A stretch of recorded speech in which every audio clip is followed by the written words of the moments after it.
talk today on a journey which started 35 years ago when I came first to India and I saw the power shortages, the deforestation going on, and so many problems. And a journey started to introduce solar energy to the institution.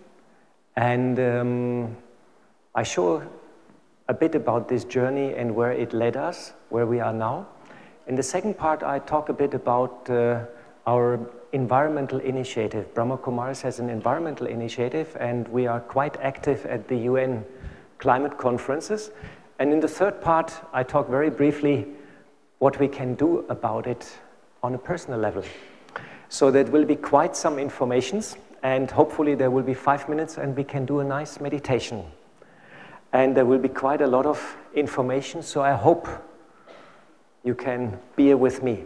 So, we have sorry, the screen is not 100%, I hope we can manage. Brahma Kumaris' headquarters is here in Mount Abu, and we have actually 6,000 meditation centers all over India. And we're connected to the United Nations. We are affiliated, you can say we are registered with the ECOSOC and United Nations for Climate Change, as well as United Nations Energy Environmental Program. So we also are doing quite a lot of work with the Brahma Kumaris, with the UN. When I first came to India, I saw a lot of problems in terms of power generation, power cuts, and so on. And here in Rajasthan is a very poor state. We have around 20–30% power cuts in the rural areas. And actually, there's an alternative. You can see this little cube here in the corner is the world energy demand.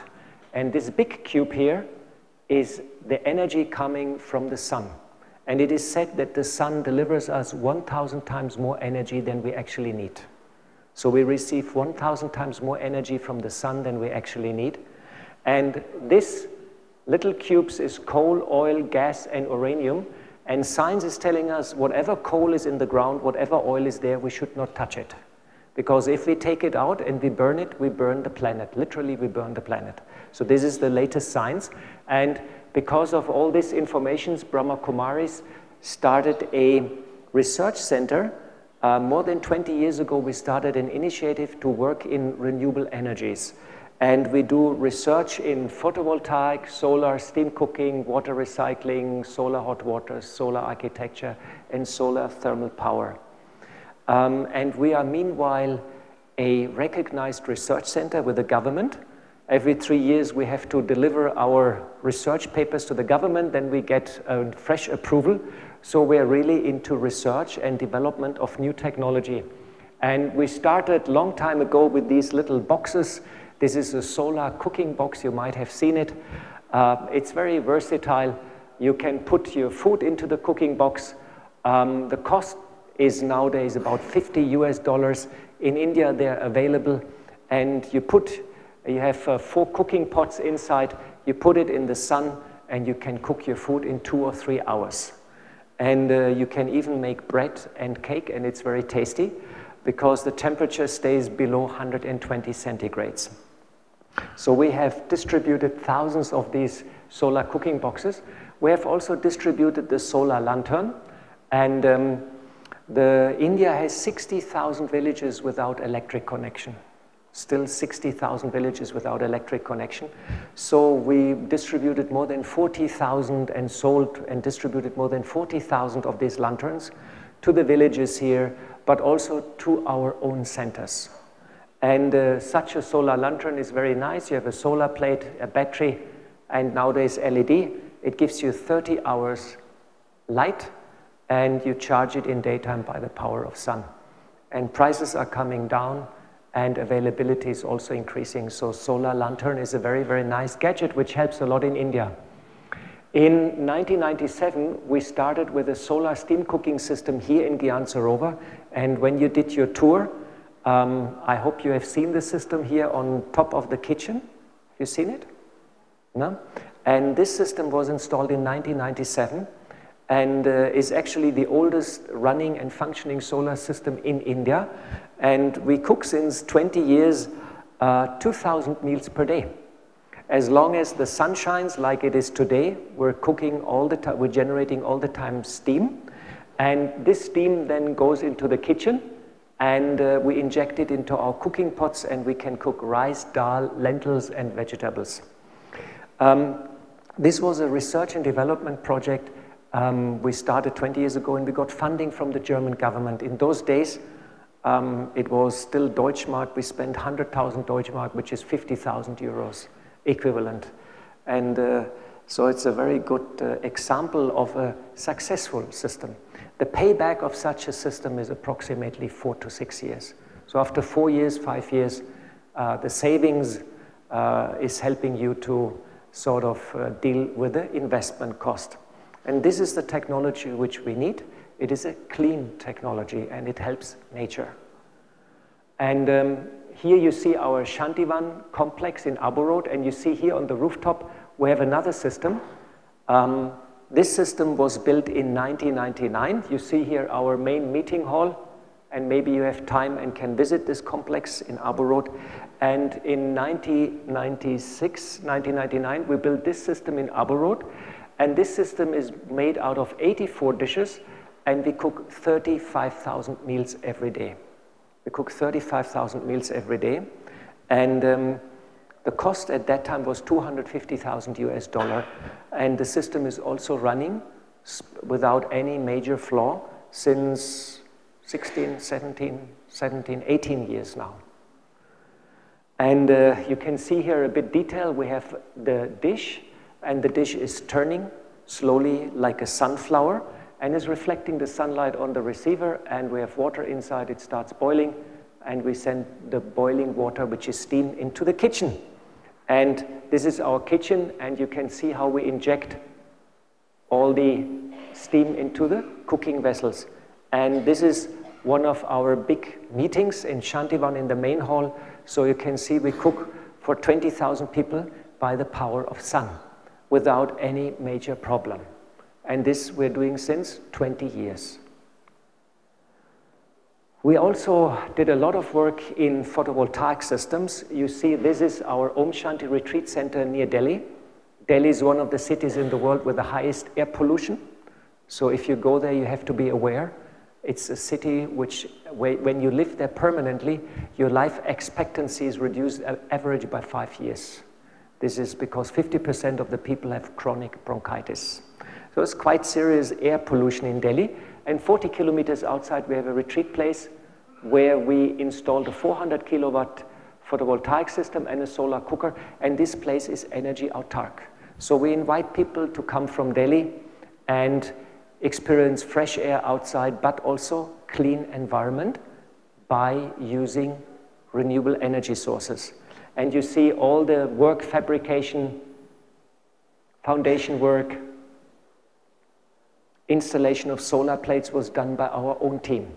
In our solar department, we are now about 60 brothers and sisters here working in the headquarters. We're all volunteers. And you can see here how we install the solar plates. And the good news is that the solar plates finally have come down in price. When I started, the price of a solar plate was astronomical. Now the price has crashed, you can say, by 90%. And meanwhile, this power is cheaper than conventional power. Solar power is cheaper than conventional power. This year there was a government tender in India. Solar power was 3 rupees per kilowatt in the tender, and conventional power was 4 rupees per kilowatt. So for the first time, solar power is really cheaper than the normal power. However, the problem right now is how to store the energy. Solar power is available in daytime, and we need it. Of course, we need the power with us in the night also. So how to store the solar power, this is the crucial point. And all over the world, a lot of research is going on in that field. We store the power in batteries. We have nearly 8,000 batteries in the institution. We have 400 systems all over India. And some of our brothers, they travel regular in India, you can imagine, all over India, and they maintain these batteries. We get a lifespan of 10 years out of the batteries, and then after 10 years, we refurbish the batteries. Now we are running the batteries since 20 years, and finally we have taken a sanction from the institution, and within the next couple of months we will sort of buy new solar plates and also new batteries, because we're running them now literally 20 years. So we're among the pioneers in India using this technology since a long time.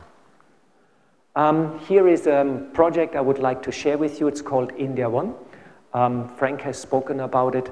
About 8 years ago, we had the idea to develop a solar power station, which is based on dishes and generating steam and driving a turbine.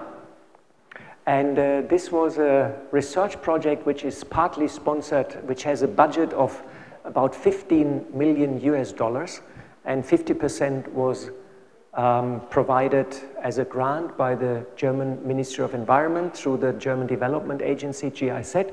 25% came from the Indian government, and 25% came from Brahma Kumaris. And it is a research project, and the speciality of this project is that we have storage, thermal storage in this project. And for this project, we had to develop a big dish. You see, this is a 60 square meter parabolic dish, and this is 10 years ago when I was young and had my full hair.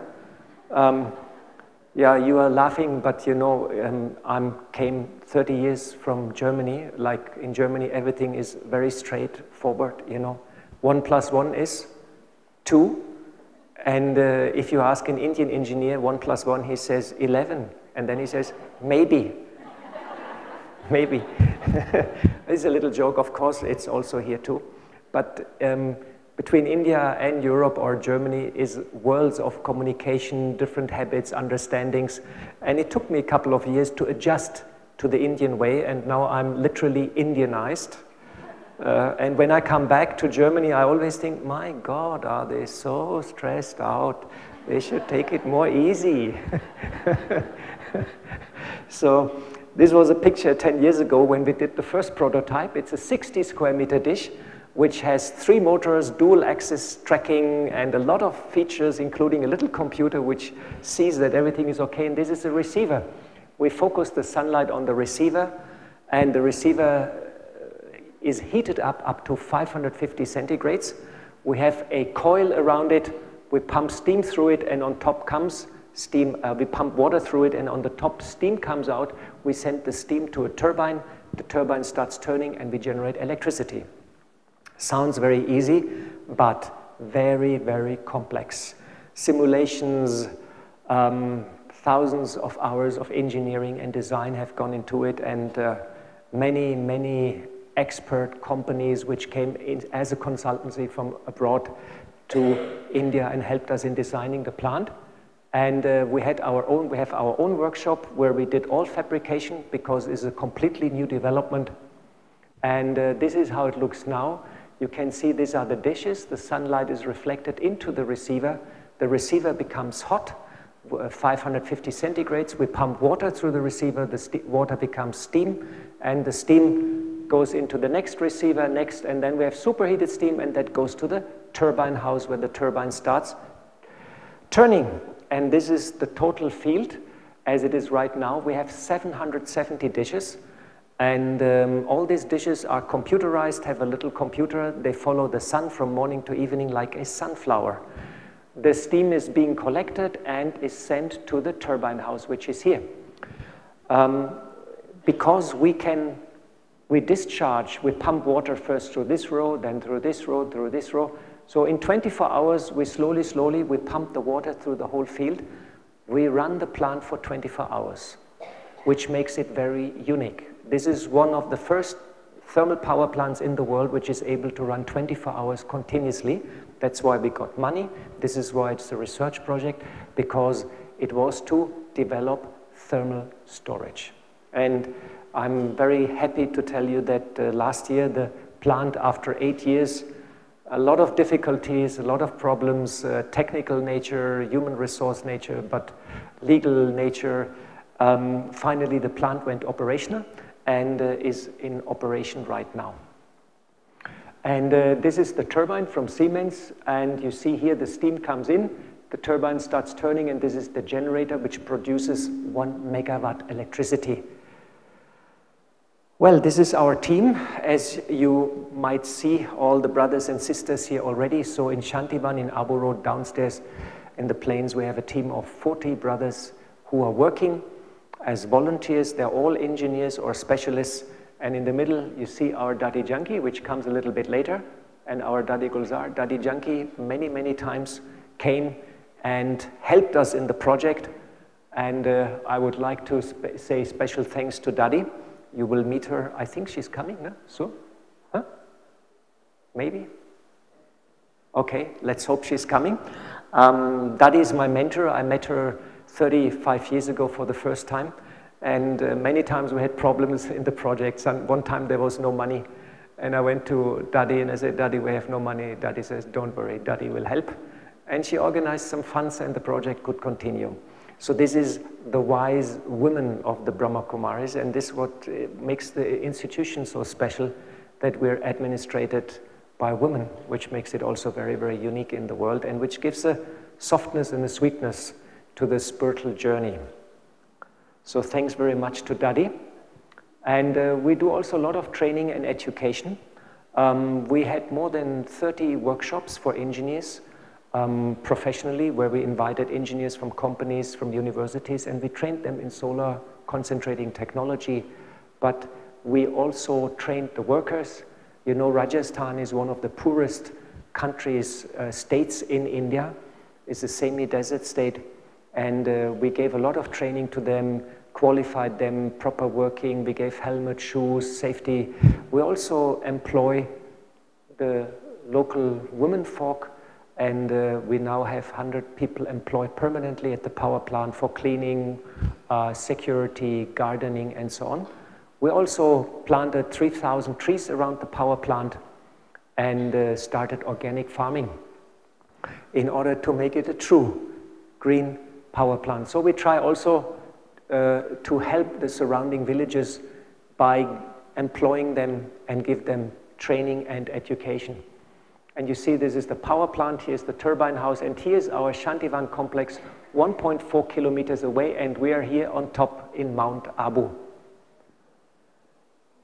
Yeah, so now you can see that we have done 20 years of research and development in clean technology, and you all know about the situation in the world, about climate change, and how necessary it is to use such a clean technology. And we use this clean technology out of various reasons. One reason is, of course, to demonstrate and bring such a technology to India, but also to inspire people to make use of such a clean technology, because the planet is suffering from environmental pollution.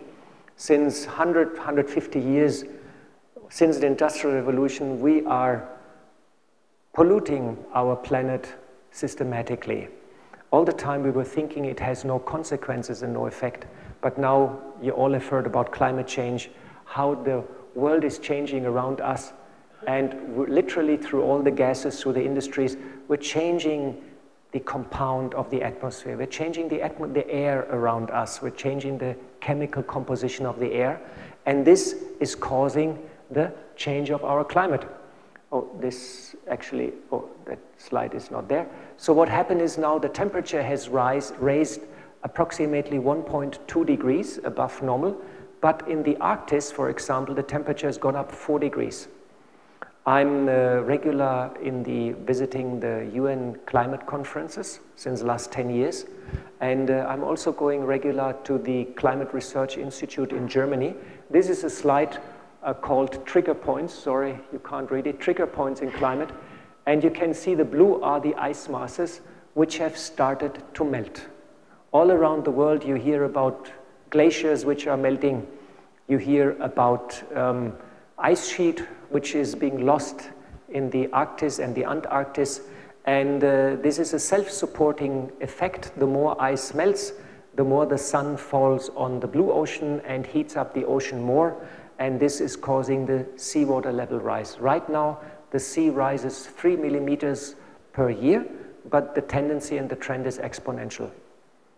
And we can expect in the near future that more ice will melt and it will accelerate 10 years ago, we were told it will take 1,000 years that all the ice melts.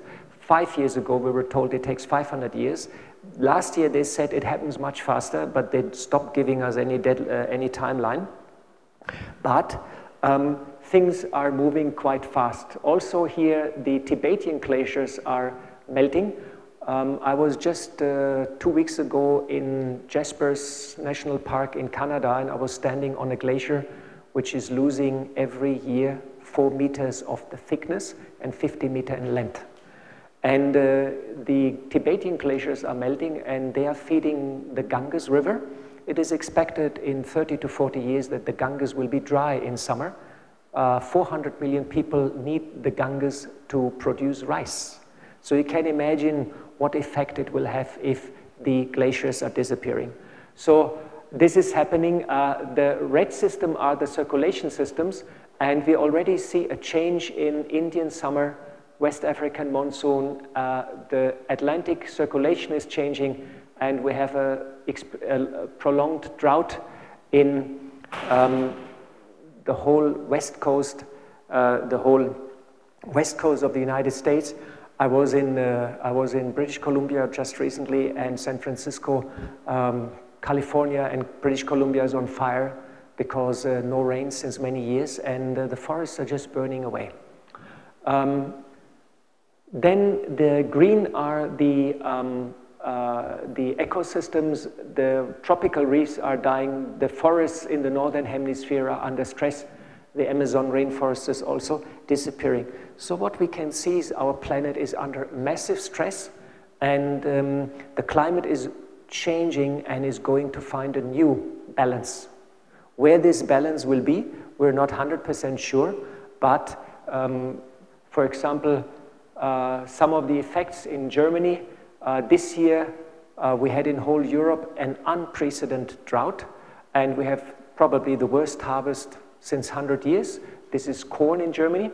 These are forest fires 30 kilometers outside of Berlin, which we never had before like this. And this is our mighty river Rhine, where normally the barges and ships are going up and down and almost run dry. And Germany is normally a green country with a lot of grass, green grass, and if you go there now, it's brown. It's all brown. It has completely changed. So worldwide climate change is happening already. It's affecting, as per latest study, it will affect mostly countries like India, Africa, and America. Less affected will be the northern countries like North Europe, Russia, and Canada. Climate change is happening. It's a threat to us, and it is a serious situation because it is accelerating, and it will sort of threaten food security. It will cause more migration in the future, and so on. So it's probably one of the biggest problems we have right now. So, and the problem is that we are part of the whole situation, and we're part of the problem, we're part of the solution. It is partly our consume, which is causing the problems. Unfortunately, you cannot read it. So Mahatma Gandhi said, there is sufficient in the world for man's need, but not for man's greed. And we all got a bit greedy. And if we go home, we open our cupboard and we look inside, we see we have too many shoes, too many dresses. Who has too many shoes and dresses at home? Hands up. You know, sometimes we go home, we open the cupboard and we think, my God, it's full. I have this dress, I've not worn it since 5 years. I have to throw it away. And actually, I don't need any more dress. But then I go in the shopping mall and I see this new dress in this cream color, which I like so much, and I just buy it, you know. So we are hypnotized by advertisement to have more, more, more, more. We create a program in our mind. If I have more, I will become a happy and satisfied person. Of course, that's sort of an illusion. And at the same time, we buy everything on credit card. So the world is in a sort of dilemma. We have a financial crisis, we have an environmental crisis, but we have also a crisis of civilization, of behavior, of ethics and values. And because of all these problems, Brahma Kumaris has created an environmental initiative. And with this initiative, we set it up 10 years ago, Sonia, 10 years. I just would like to introduce Sonia. Maybe you can just get up and show yourself. Sonia is our manager of the environmental initiative. She's from Sweden but lives in Denmark, runs the center there. And Sonia coordinates most of the activities of our green team, as we call ourselves, or the environmental initiative. We are going to the climate conferences and we try to inspire people. Try to inspire people to change themselves. Because what we're telling them is that the inner world, the inside and the outside are interconnected. Since the science revolution 150 years ago, unfortunately, we were told there is the world and the reality, and whatever you feel, whatever you think, has nothing to do with that reality outside there. Now, slowly, slowly, we find out, also by science, that our inner world, our feelings, emotions, our thoughts, and what happens outside there are very well interconnected. And we try to inspire people to become caregivers, dreamers, meditators, peacemakers, strategists, and visionaries. And we give blessing cards to them. We run programs there. And we try to inspire them also for a green lifestyle.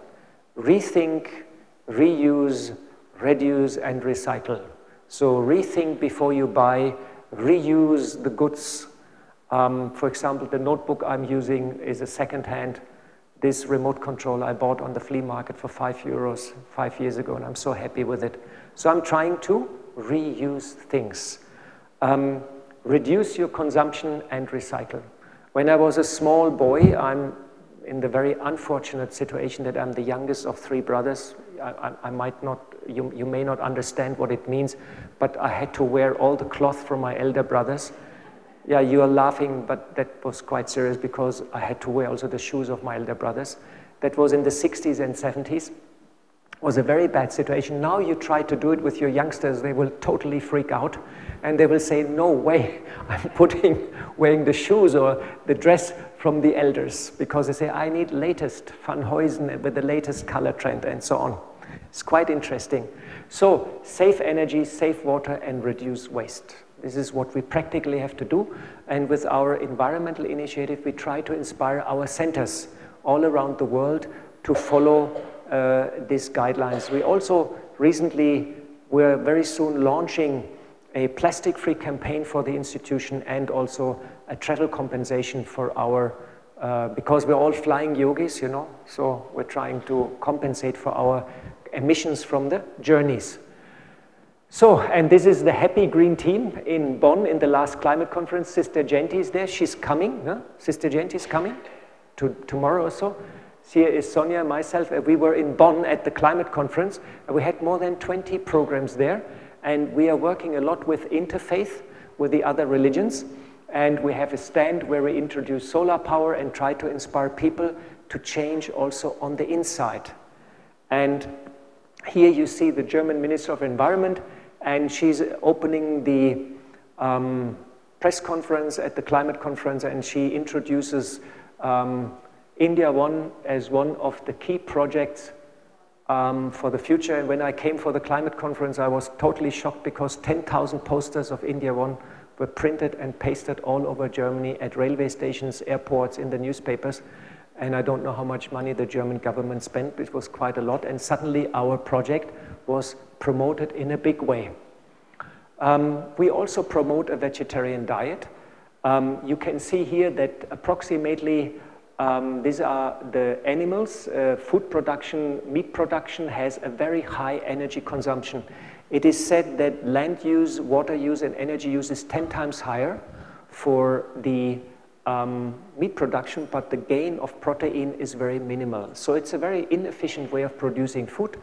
A mathematician from Oxford has calculated about a month ago, within 10 years we have all to become vegetarian globally. Otherwise we cook the planet. Isn't that the news? And how many of you are vegetarian? All of you mostly? Okay, those who are not vegetarian, be inspired. All the studies show if you're a vegetarian, you're more healthy, you're more happy, and you do something very well for the planet. It is said 30% of the greenhouse gas emissions are due to meat production. And this is a secret photo from NASA. I just got it yesterday. I showed it to you first time. It shows planet Earth vegetables dancing around it, and the planet is very happy. This is a joke, by the way, but okay, you can laugh, all right. Okay, so what can we do? Just to give you an idea how much my lifestyle actually contributes. It is said that a normal European person or normal person in a Western European or highly industrialized country produces between 15 to 20 tons of carbon emissions per year. Now, for example, if you use LED bulbs, it has a very little slow impact. If you dry your cloth outside, little impact, or you recycle little. If you replace your car with a hybrid car, you save half a ton of carbon emissions per year, which is a bit something. But it gets better. If you replace your car with an electric car, you already save more than 1 ton of carbon emissions. If you use renewable energies at home, it's 1.5 tons. And if you avoid a transatlantic flight, it's 1.6 tons that we all just have miserably failed because we all came here by a long-distance flight. So we are all have miserably failed here because international flights are causing a lot of carbon emissions. So I try whenever possible to walk, go by bicycle, or take the train or the ship, and last solution is the plane. And you can pay 1% of the cost towards an organization which invests that money into renewable energy projects or replantation in order to absorb these emissions from the atmosphere. This is what we're planning for the institution also. But the best is, of course, you live free without a car. Who lives without a car who doesn't have a car? 1, 2, 3, yeah, very few. You are our gold medalists. You receive now a virtual gold medal from me. Isn't that nice? So, you are our climate heroes. So, the next climate conference is in Katowice in Poland, and we're going there in December. And I was just recently at the Global Climate Action Summit in San Francisco. This is the Governor Brown, he's the governor of California, and he just announced huge plans for California to become carbon neutral by 2045. And there were hundreds of mayors, hundreds of governors of regions, and they all promised to go green, to go solar. Many big companies, international companies, are going solar now, changing their headquarters and looking into their production. So going green, going solar is a very, very big trend right now, and it is increasing. Just that you know, that's the latest trend in industry. So now we have seen that there's a lot of good technology around us.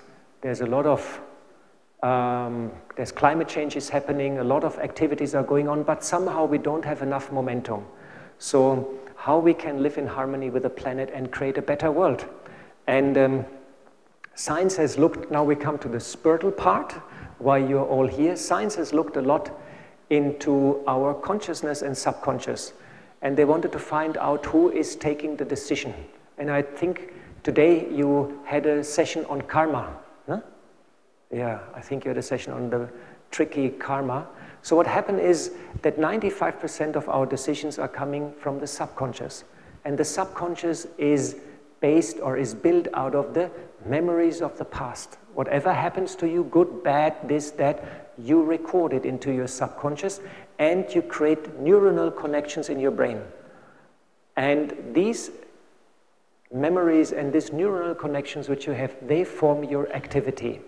It means rationally I can tell you change, become a better person, but you come out of the room and you follow your habits.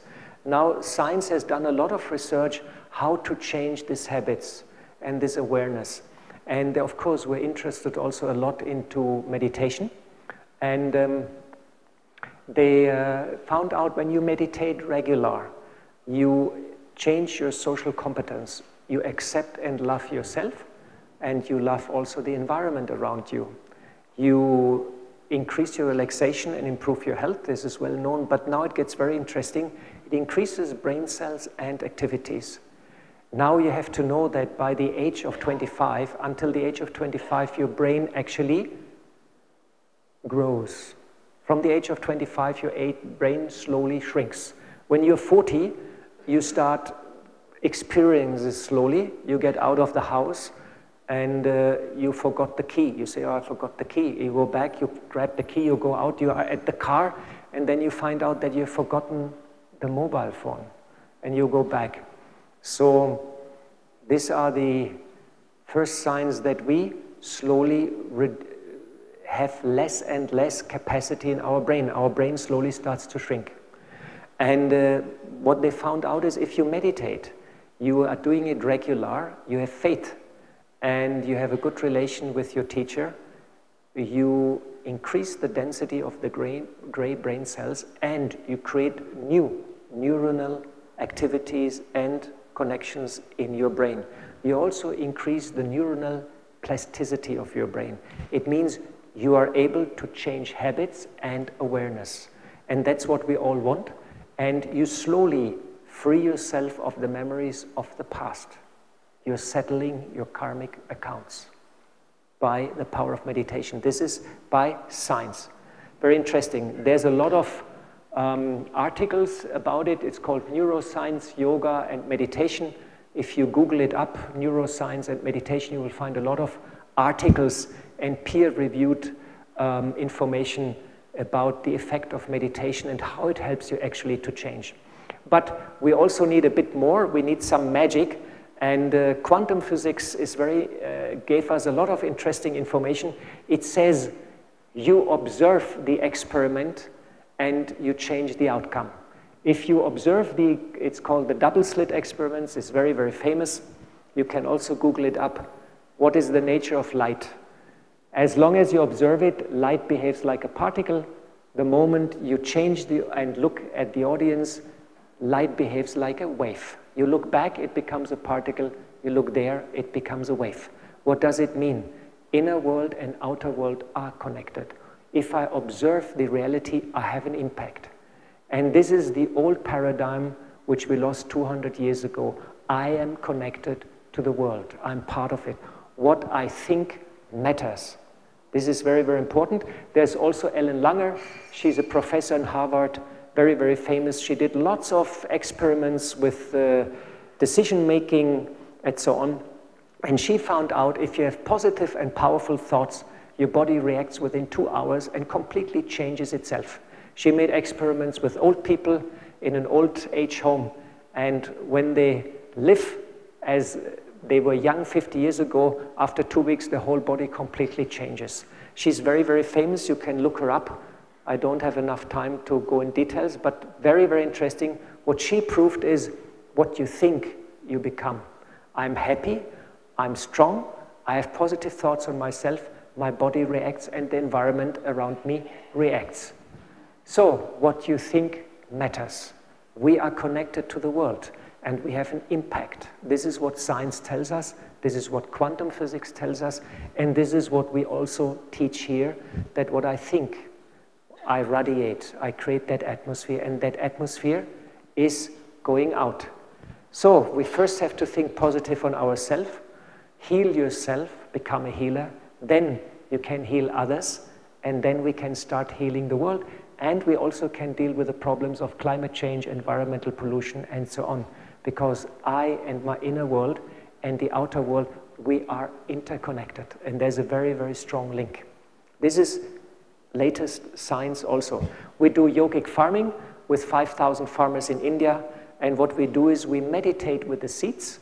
We give positive, loveful vibration to the seeds, and then we put them into the ground.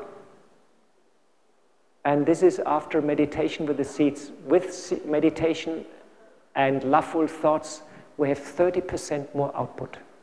And this has been confirmed with the university. We have done a peer-reviewed study, and the Indian government, Ministry of Agriculture, likes to work with us now because of the positive results. We don't need fertilizer, we don't need bugs. We have 30% more output when we tell to the seeds, I love you, you're my friend, you're very good.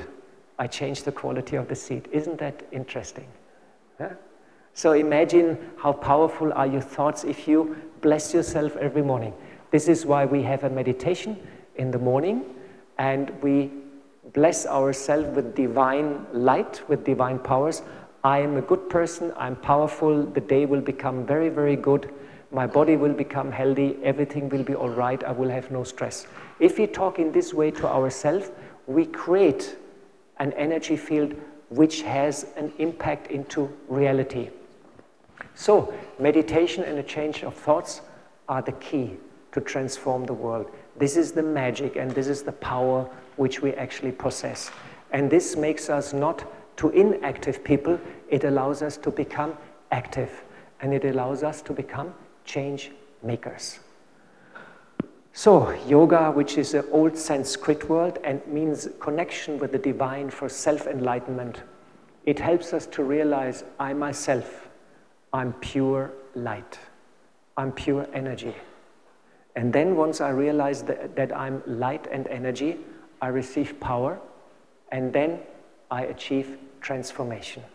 And then I can change myself, and then I can change the energy field around me, and I have impact into physical reality, and I can have an impact into the world and change people's behavior, but help also the trees, the animals, the earth. Towards a better world, yoga, change of consciousness, unity, peace, and the technology, sustainable technology we have all the time already with us. We have all the technology which we actually need since quite a long time.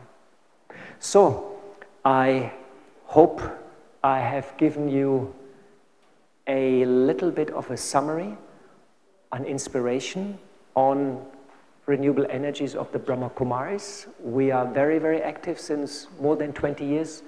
We are pioneers in India. We are the biggest institutional user of solar energy in India.